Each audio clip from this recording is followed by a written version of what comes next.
যদি আপনার মনে হয় যে দেয়ালে পিঠ ঠেকে গেছে, কেউ কিছু করতে পারছে না আপনার জন্য, আপনি পরিপূর্ণ ইয়াকিনের সাথে, দৃঢ় বিশ্বাসের সাথে এই 4টা আমল নিয়মিত করবেন।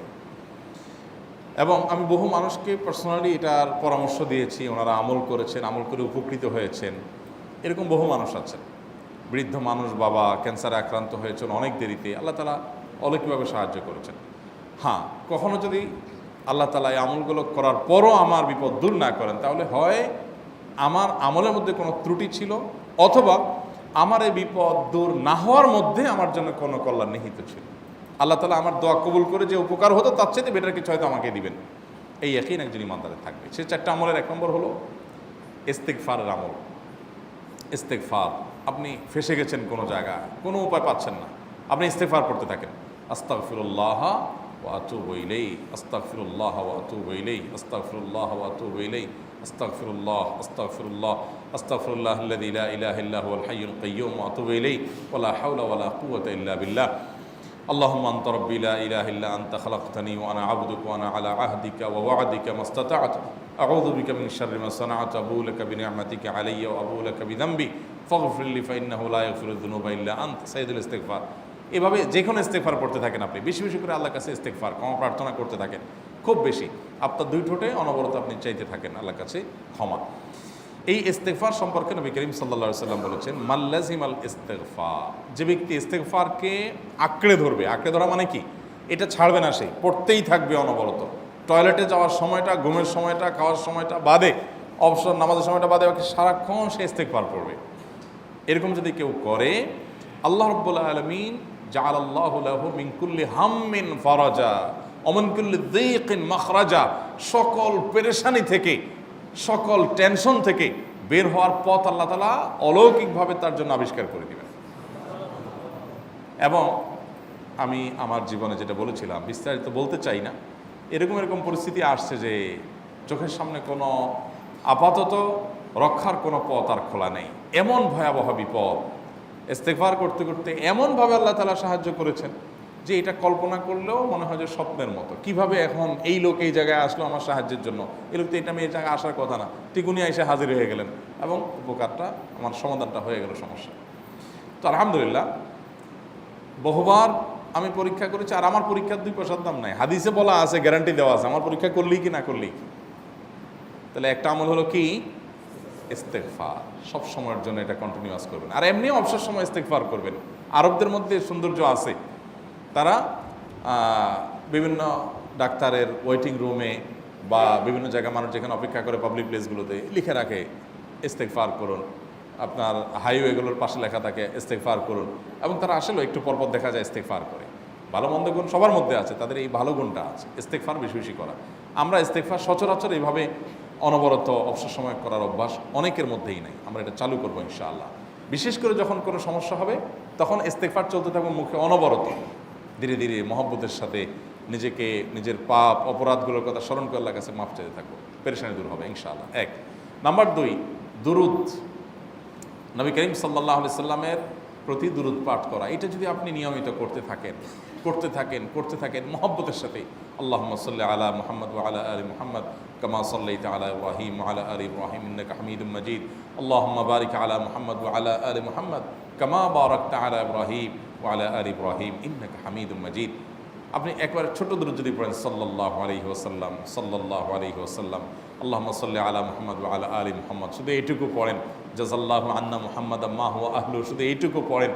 আপনি এভাবে যেই কোনো দুরূদ নবী করিম সাল্লাল্লাহু আলাইহি ওয়াসাল্লামের প্রতি যদি পড়েন এবং পড়তে থাকেন অনবরত, ইস্তেগফারের পাশাপাশি দুরূদের ক্ষেত্রে নবী করিম সাল্লাল্লাহু আলাইহি ওয়াসাল্লাম বলেছেন যে এইটা তোমার জন্য যথেষ্ট হয়ে যাবে। তুমি যদি আল্লাহর কাছে আর কোনো দোয়া করতে না পারো, শুধু দুরূদটা পড়ো, তোমার সব পেয়ে যাবে, কিচ্ছু লাগবে না। এক সাহাবী বলছেন, রাসূলুল্লাহ, আমার দোয়ার মধ্যে দুরূদ কত পার্সেন্ট রাখবো? আমি তো আমার অনেক কিছু আল্লাহর কাছে চাইবো, দুরূদ মানে তো নবীজির জন্য দোয়া, মানে আমার জন্য তো আমি দোয়া করবো, আপনার জন্য দোয়া কত পার্সেন্ট করবো? 1/3, 1/4, তারপরে হাফ, এবার বিভিন্ন পার্সেন্টেজ বলছিলেন তিনি। নবী করিম সাল্লাল্লাহু আলাইহি ওয়াসাল্লাম বলেছেন যে হ্যাঁ, এর বেশি করতে পারলে আরও ভালো, আরও ভালো। তো ভদ্রলোক এর বেশি, ওই সাহাবী রাদিয়াল্লাহু তাআলা আনহু, তিনি এর বেশি বাড়াতে একটা পর্যায়ে বলছেন যে আমি সব দোয়া আপনার জন্য করি। নবী করিম সাল্লাল্লাহু আলাইহি ওয়াসাল্লাম বলেছেন, তাহলে তোমার আর কোনো দোয়াই করতে হবে না, এর মধ্যে সব দোয়া চলে আসবে। কারণ আপনি যদি বলেন আল্লাহ আপনার নবীর প্রতি আপনি রহমত নাজিল করেন, আপনার নবীর প্রতি আপনি শান্তি নাজিল করেন, আপনি যেটা দোয়া করেন, তো আল্লাহকে আল্লাহর নবীর প্রতি আপনি রহমত নাজিল করতে বললে আল্লাহ তাআলা আপনার প্রতি রহমত নাজিল করবেন কি করবেন না? আপনি কাউকে খুশি করতে চান, কার কাছ থেকে কিছু আদায় করতে চান, তার ছেলেটারে যদি হাদিয়া তোহফা দেন, আদর যত্ন করেন, তো বাই ডিফল্ট অটোমেটিকলি ওই লোকের সিম্পেথি আপনার দিকে আসবে কি আসবে না? চোখ বন্ধ করে আসবে। তো আল্লাহর নবীর জন্য যখন আপনি দোয়া করবেন তখন আল্লাহ তাআলা আপনার মধ্যে রহমত নাজিল করবেনই, এটা নবী সাল্লাল্লাহু আলাইহি ওয়াসাল্লামের ওয়াদা।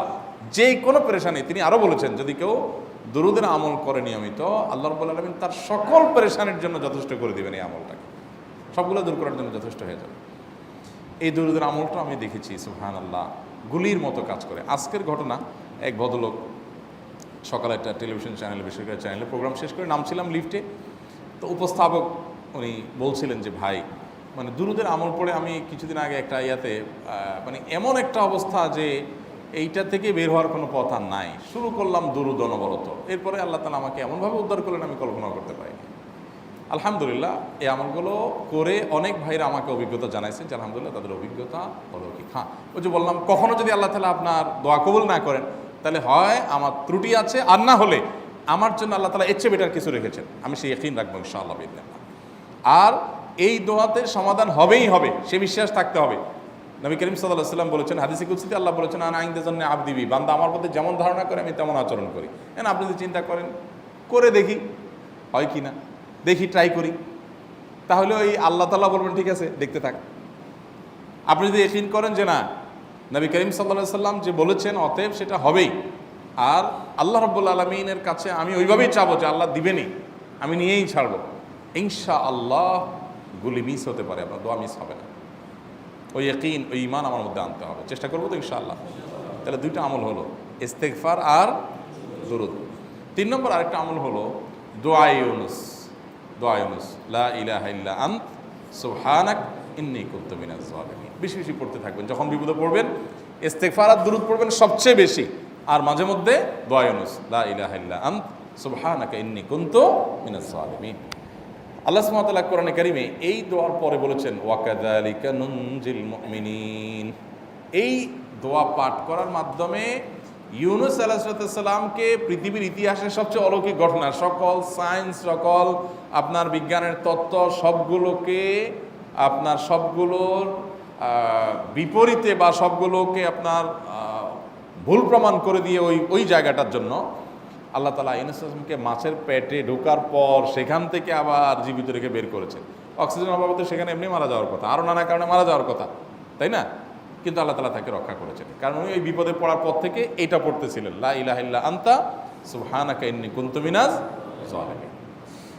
তো আল্লাহ তাআলা কোরআনে বলেছেন এটা ইউনুস, তার নবী ইউনুস আলাইহিস সালামকে আল্লাহ তাআলা এর মাধ্যমে রক্ষা করেছেন, সেটা তার জন্য খাস না, এটা তার জন্য স্পেশাল না, বরং আল্লাহ বলেছেন ওয়াকাযালিকা নুনজিল মুমিনিন, এটা দিয়ে আমি তাকে রক্ষা করেছি, একইভাবে ঈমানদারদেরকেও এইটার মাধ্যমে রক্ষা করব।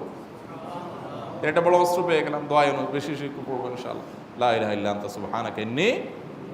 আমার দেশে আবার দেখা যায় বিপদ হয়ে গেলে তখন হুজুর ভাড়া করে যে ভাই আপনারা সবাই মিলে এটা 1 লাখ বার পড়ে দেন, 1.25 লাখ বার পড়ে দেন, টাকা দিমু আপনারা পড়ে দেন। আপনারটা আপনি পড়বেন ভাই, হুজুরদের কাছে দোয়া চান সমস্যা নাই, আর হুজুরদেরকে খাটায়া টাকা দিবেন কেন, এমনি টাকা দিবেন না দিয়া। আর এই দোয়া নিজে নিজে করতে থাকবেন। ইউনুস আলাইহিস সালাম ওই সময় কি লোক ঠিক করছিলেন যে ভাই আপনারা সবাই দোয়া ইউনুস পড়েন, আমি গেলাম, আমি মাছের পেটে গেলাম, আপনারা বসেন সবাই দোয়া ইউনুস পড়া দেবেন, করছেন উনি? ওনারটা উনি করছেন, তো আপনারটা আপনি শুরু করবেন, দোয়া ইউনুস না। 4 নম্বর আমল হলো ইয়া যাল জালালি ওয়াল ইকরাম, এটা বিশেষ করে পাঠ করবেন। নবী করিম সাল্লাল্লাহু আলাইহি ওয়াসাল্লাম বলেছেন আলিজু বিয়া যাল জালালি ওয়াল ইকরাম, ইয়া যাল জালালি ওয়াল ইকরাম এইটাকে তোমরা আঁকড়ে ধরবে। ইয়া যাল জালালি ওয়াল ইকরামের মানে কি? এটা আল্লাহকে ডাকা, আর কিছু না। এবং হাদিসে বর্ণিত দোয়া, এটা মাসনুন দোয়া।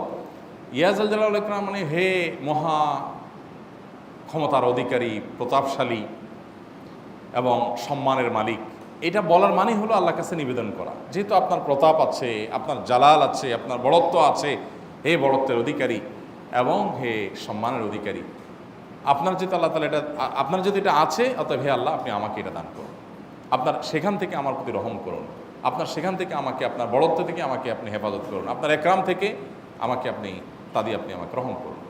তো সেই দোয়া আল্লাহ তাআলার কাছে নিবেদন করতে পারি, ইয়া যাল জালালি ওয়াল ইকরাম। এর পাশাপাশি তাহাজ্জুদের নামাজ এবং যে কোনো নফল নামাজ। কারণ নবী সাল্লাল্লাহু আলাইহি সাল্লাম ইজা হাজাবাহু আমরুন সাল্লা, নবীজি সাল্লাল্লাহু আলাইহি সাল্লামের কোনো পেরেশানি শুরু হলে আগে ওযু করে 2 রাকাত নামাজ পড়তেন, ওযু করে 2 রাকাত নামাজ পড়তেন। আমাদের যখন পেটে ব্যথা শুরু হয় আগে কার কথা মনে পড়ে? ডাক্তারের কথা মনে পড়ে। যখন গায়ে জ্বর আসে সবার আগে মনে পড়ে কিসের কথা? নাপা, নাপা, ঠিক না? জ্বর আসছে গায়ে, সবার আগে আমরা কি চিন্তা করি? নাপা। নাপা আপনি চিন্তা করেন, খান, নিষেধ না তো, ওষুধ গ্রহণ করা সুন্নত। নবী সাল্লাল্লাহু আলাইহি সাল্লাম নির্দেশ করেছেন ওষুধ সেবন করতে, আপনি করেন, ভালো কথা। কিন্তু ইমানদার সব কিছুর আগে ব্যথা আসছে, তাহলে ব্যথার জন্য একটা ওষুধ দোয়া শিখেছেন, দোয়াটা আগে করবে, পাশাপাশি ওইটা করবে। এলো ইমানদারের কাজ। আমরা আজকাল ইমান থেকে অনেক দূরে সরে গেছি। আল্লাহ আমাদের সেই ইয়াকিন দান করুন। তাহাজ্জুদের সময় দোয়া, অনেক বেশি দোয়া কবুল হয়। তাহলে 4টা আমল ইনশাআল্লাহ আপনাকে এই ভয়াবহ বিপদ থেকে উদ্ধার করার জন্য সাহায্য করবে ইনশাআল্লাহ। সে ইয়াকিন নিয়ে করবেন। সেই সাথে as-সাদকা তারদুল বালা, দান সাদকা করা, অন্যান্য যে আমলগুলো আছে টুকটাক সেগুলোর সাথে সাথে চালানো। বাকি এই 4টাকে বেসিক্যালি একটু জোরভাবে করতে থাকবে।